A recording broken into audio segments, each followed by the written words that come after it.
चलिए बिस्मिल्लाहिर्रहमानिर्रहीम, अस्सलाम वालेकुम, वेलकम टू ऑल। तो आज हम अपना स्टार्ट करने वाले हैं चैप्टर 5। चैप्टर 5 बेटा बेसिकली हमारा छोटा सा चैप्टर है। एक स्पेसिफिक टाइप्स ऑफ कॉन्ट्रैक्ट के अंदर जो है ये फॉल कर रहा होता है और इसको कहा जाता है कॉन्टीजेंट कॉन्ट्रैक्ट्स। ठीक है। अब बेटा ये जो ना एक स्पेसिफिक टाइप्स ऑफ कॉन्ट्रैक्ट है, मतलब ये देखें, अब कुछ कॉन्ट्रैक्ट तो हम पढ़ते आ रहे हैं जी, वाइड होते हैं, वैलिड होते हैं, वाइडेबल होते हैं। तमाम कॉन्ट्रैक्ट्स की डिटेल हमने एसेंशियल वो चीजें सारी देखी, लेकिन अब सवाल ये है कि इनको एक सेपरेट चैप्टर में क्यों रखा गया और कॉन्टीजेंट कॉन्ट्रैक्ट्स को स्पेसिफिक कॉन्ट्रैक्ट क्यों कहा जाता है। बट बेसिकली इसकी रीजन ये है कि ये वो कॉन्ट्रैक्ट हैं जो हैं तो वैलिड, लेकिन बहरहाल इनके अंदर कोई ना कोई कॉन्ट्रैक्ट का एक आधा एसेंशियल मिस होता है। हमने पढ़ा कि देखो किसी भी कॉन्ट्रैक्ट के एसेंशियल होते हैं कि जनाब जी वो वैलिड होना चाहिए, उसके कंसिडरेशन होनी चाहिए, लीगल ऑब्जेक्ट होना चाहिए, ऑफर एक्सेप्टेंस होनी चाहिए, फ्री कंसेंट होनी चाहिए, सर्टन होना चाहिए, डेफिनेट होना चाहिए, वगैरह वगैरह। ये सारे हमने एसेंशियल पढ़े और हमने कहा कि जब तक ये तमाम एसेंशियल कंप्लीट नहीं होंगे या पूरे नहीं होंगे तो कोई भी कॉन्ट्रैक्ट जो है वो कंप्लीट कॉन्ट्रैक्ट नहीं कहलाएगा, contract by enforceable by law नहीं होगा। तो जो कॉन्टीजेंट कॉन्ट्रैक्ट है बेसिकली ये वो कॉन्ट्रैक्ट हैं तो ये वैलिड, लेकिन इनके अंदर कोई ना कोई एसेंशियल जो है वो मिसिंग है इनका, मतलब इसके अंदर कोई एसेंशियल ऐसा है जो पूरा नहीं हो रहा होगा कॉन्ट्रैक्ट। मिसाल के तौर पे कॉन्टीजेंट कॉन्ट्रैक्ट की अगर हम डेफिनेशन देखें तो कॉन्टीजेंट कॉन्ट्रैक्ट से मुराद है, कॉन्टीजेंसी से मुराद होता है कंडीशनल या सर्कमस्टांशियल, कि भाई ये एक ऐसा कॉन्ट्रैक्ट है जो डिपेंड करता है सर्कमस्टांसेस के ऊपर या कंडीशन के ऊपर। मतलब इसका यह है कि ये वो कॉन्ट्रैक्ट है जिसके अंदर टाइम या डेट स्पेसिफिक नहीं होगी, मतलब ये कॉन्ट्रैक्ट सर्टन कॉन्ट्रैक्ट नहीं होता। तो हमने क्या पढ़ा था, हमने कहा था कि तमाम कॉन्ट्रैक्ट का सर्टन होना जरूरी है, ये एक एसेंशियल है। अगर किसी कॉन्ट्रैक्ट कोई कॉन्ट्रैक्ट सर्टन नहीं है, स्पेसिफिक नहीं है, तो वो कॉन्ट्रैक्ट वाइड है। ठीक है, ये हम चीज देख चुके हैं, ये वो एग्रीमेंट वाइड होता है, इसलिए इसको एक सेपरेट सेक्शन में रखा गया है कि ये है तो कॉन्ट्रैक्ट लीगल वैलिड कॉन्ट्रैक्ट है, लेकिन ये डिपेंड कर रहा होता है किसी कंडीशन के ऊपर। मिसाल के तौर पे हम जिस तरह कहते हैं कि जनाब आप मेरे से आते हैं गाड़ी लेने, मैं कहता हूँ जी ठीक है मैं आपको ये गाड़ी 10 लाख रुपए में सेल कर दूंगा, अगर मेरी जो कंसाइनमेंट आ रही है शिप के जरिए वो बखैर आफियत पहुंच जाती है तो मैं आपको ये दे दूंगा, सेल कर दूंगा। तो लिहाजा ये एक कॉन्टीजेंट कॉन्ट्रैक्ट है, तो जब तक मेरा शिप नहीं आता तब तक ये कॉन्ट्रैक्ट हमारे ऊपर बाइंडिंग नहीं है, ये एक लीगल वैलिड कॉन्ट्रैक्ट बाइंडिंग नहीं होगा। क्यों? क्योंकि इसके साथ एक कंडीशन अटैच है, क्या कि मेरा जो शिप आ रहा है वो आएगा तो ही मैं जाके आपको गाड़ी दूंगा, क्योंकि मेरी गाड़ी जो है वो उसके ऊपर आ रही है। ठीक है, तो लिहाजा कॉन्टीजेंट कॉन्ट्रैक्ट क्या होता है, एक ऐसा कॉन्ट्रैक्ट जो किसी कंडीशन के ऊपर बेस हो, इसको कंडीशनल कॉन्ट्रैक्ट भी कहा जाता है। एंड इसको स्पेसिफिक कॉन्ट्रैक्ट क्यों कहा जाता है, इसको सेपरेट क्यों रखा गया है, उसकी रीजन ये है क्योंकि इसके अंदर सर्टेनिटी का जो एसेंशियल है वो मिसिंग होता है किसी हद तक। अगर हम जनरल टर्म में कहें, स्पेसिफिकली वो मिसिंग नहीं होता, लेकिन वो फिर एक और बहस हो जाएगी। बहरहाल अभी हम इसको इतना ही समझते हैं। तो चलते देखते हैं डेफिनेशन क्या है। वो कहता है contingent contract is a contract to do or not to do something if some event collateral to such contract does or does not happen, कि किसी ऐसे काम को करने या ना करने का कॉन्ट्रैक्ट जो डिपेंड कर रहा हो किसी और इवेंट के होने या ना होने पर, जिस तरह के मैंने अभी आपको गाड़ी की एग्जांपल दी। इस तरह the following contract are best example. तो कौन से कॉन्ट्रैक्ट ऑफ अडेमनिटी या गारंटी, अडेमनिटी हम पढ़ चुके हैं क्या होता है, इंश्योरेंस वगैरह, किसी का लॉस गुड करना, तो वो कब बाइंडिंग होता है, जब अगले को लॉस होता है तो वो बाइंडिंग होता है, अगर नहीं होता तो अडेमनिटी का कॉन्ट्रैक्ट बाइंडिंग नहीं होता। सेम इस तरह गारंटी के कॉन्ट्रैक्ट में क्या होता है कि हम किसी को गारंटी कर रहे होते हैं कि अगर इसने प्रॉमिस परफॉर्म ना किया तो इसके बदले में हम कर देंगे। तो लिहाजा ये आपके ऊपर बाइंडिंग कब होगा, जब अगला शख्स परफॉर्म नहीं करेगा। तो लिहाजा ये एक कंडीशनल कॉन्ट्रैक्ट होता है, इसको कॉन्टीजेंट कॉन्ट्रैक्ट कहलाते हैं, कहते हैं। इसके कुछ करेक्टरिस्टिक्स है, इसके करेक्टरिस्टिक्स क्या है, वो कहते हैं the following all the characteristics of the contingent contract. The performance of contingent contract depend upon the happening or non happening of some future event. Contingent contract के लिए इंपॉर्टेंट क्या है कि जो बाइंडिंग होगा कॉन्ट्रैक्ट का वो डिपेंड कर रहा होगा उसकी बाइंडिंगनेस किसी फ्यूचर इवेंट के होने या ना होने पर। उसके बाद जो इवेंट हो वो कोलेटरल टू द कॉन्ट्रैक्ट हो, मतलब रिलेटेड टू द कॉन्ट्रैक्ट हो। ऐसा नहीं है कि जनाब जी बारिश हो गई तो मैं आपसे ये गाड़ी 10 लाख रुपए खरीद लूंगा, ये कोई गाड़ी का बारिश से क्या लेना देना, वहां पे शिप के साथ गाड़ी का लेना देना था। क्यों? गाड़ी शिप के ऊपर आ रही थी कंसाइनमेंट के ऊपर, तो लिहाजा उसके साथ वो लेना देना था, इवेंट का उसके साथ ताल्लुक था। यहाँ पे ताल्लुक होना मस्ट है, कोलेट्रल रिलेटेड उसका ताल्लुक होना उस इवेंट के साथ जरूरी है। एंड इस तरह the event must be uncertain, और जो इवेंट है वो अनसर्टन होना चाहिए।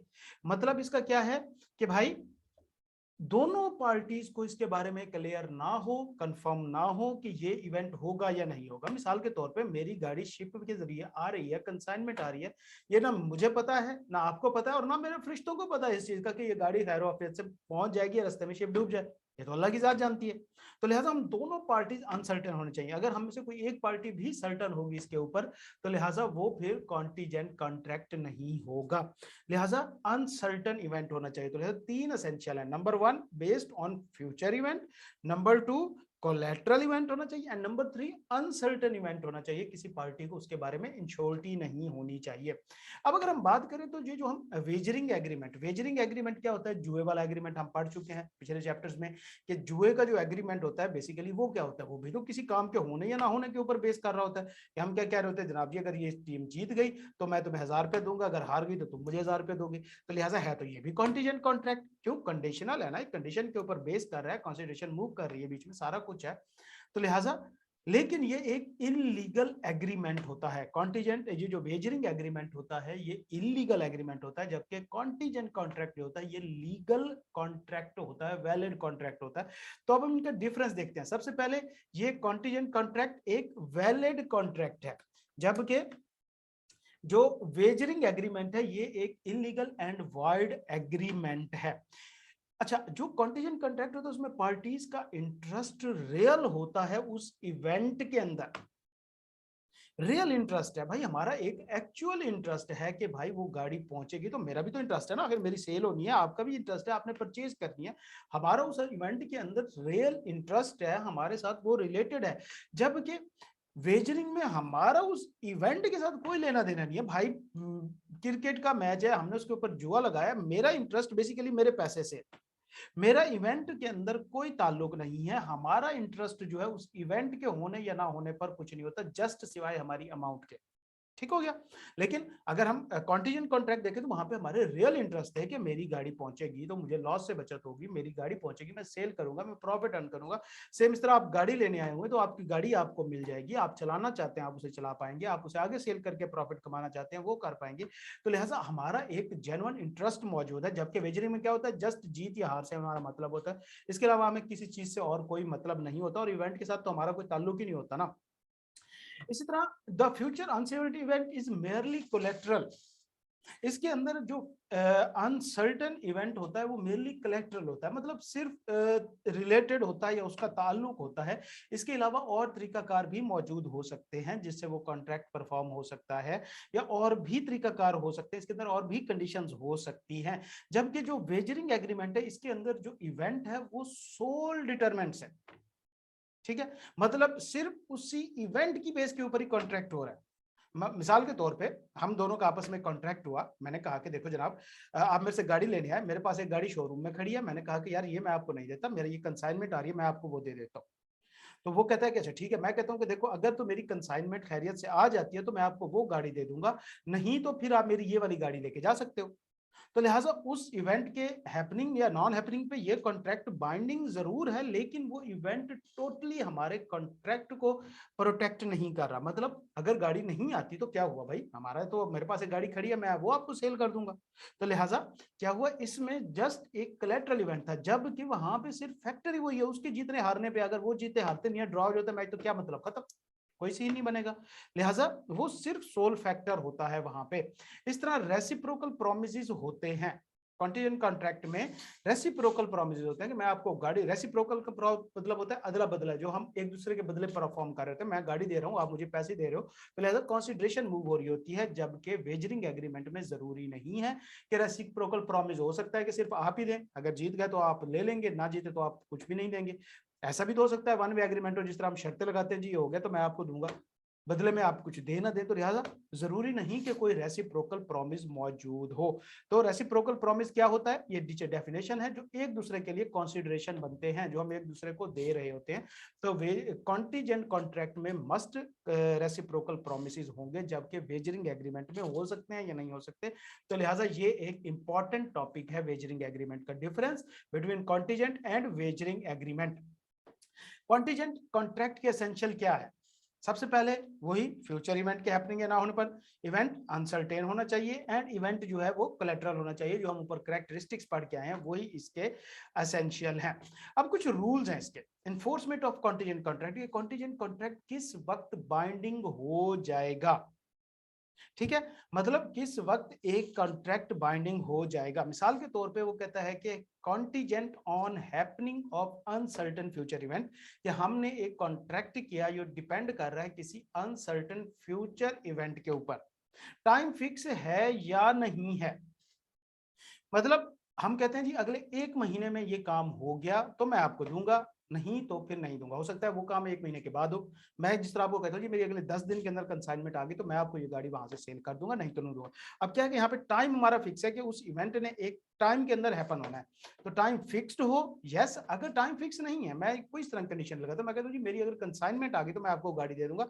टाइम फिक्स नहीं है तो ये कब इन्फोर्सेबल होंगे, अगर तो टाइम फिक्स नहीं है तो जब जैसे ही इवेंट अकर होगा वो क्या होगा, इन्फोर्सेबल हो जाएगा।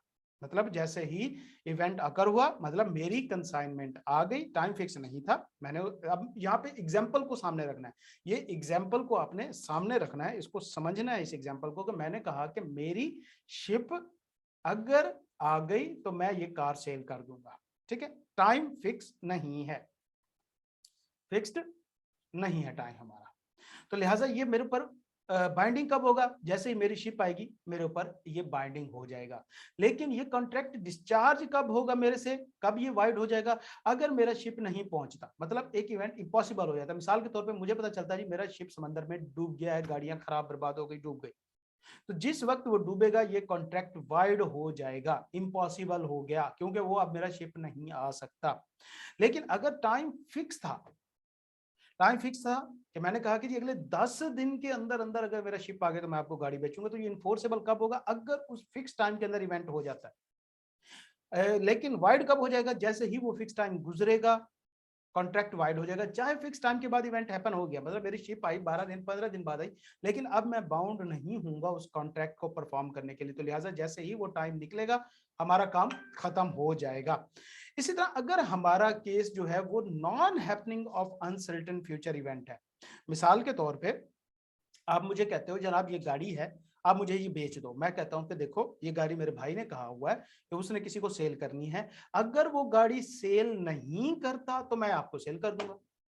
अब ये क्या है कि एक नॉन हैपनिंग के ऊपर जो है हमारा कॉन्ट्रैक्ट बेस कर रहा है। लिहाजा अब यहाँ पे भी दो कंडीशन हो सकती हैं, टाइम फिक्स भी हो सकता है, वेरिएबल भी हो सकता है। मतलब यहाँ पे मैंने कहा कि अगर मेरा भाई गाड़ी नहीं बेचता तो मैं आपको बेच दूंगा, तो ये किसी अंदर कोई टाइम फिक्स नहीं है।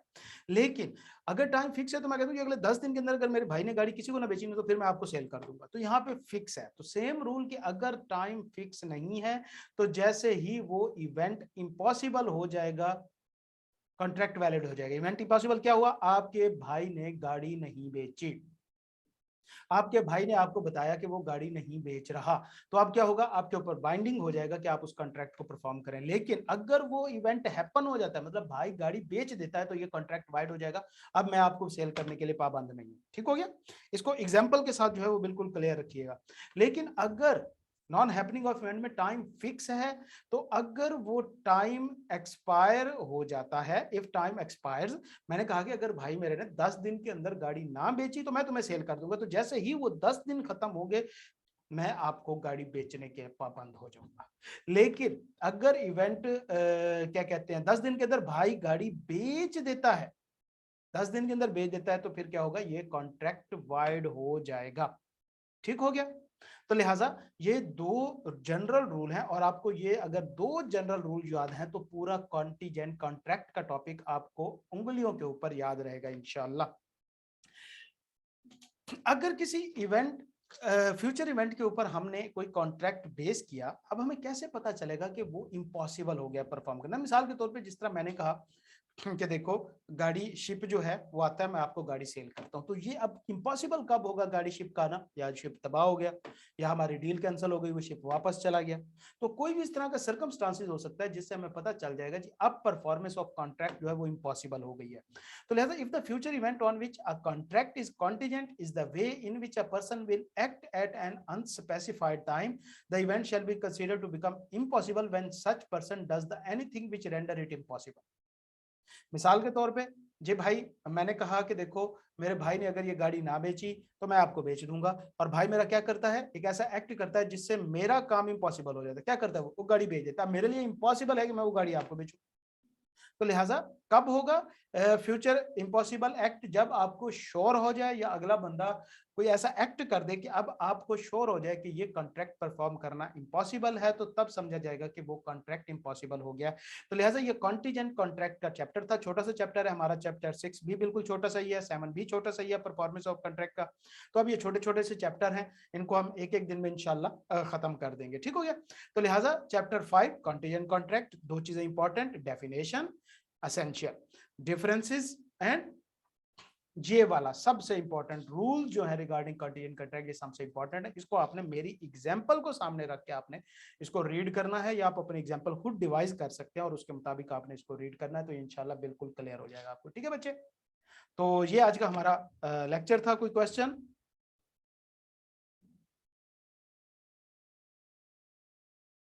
चले बेटा जी, तो ये आज का हमारा लेक्चर था। मिलते हैं इंशाल्लाह कल की क्लास में। अल्लाह ताला आप सबको अपनी ज़बान में रखे बच्चा। अल्लाह हाफिज।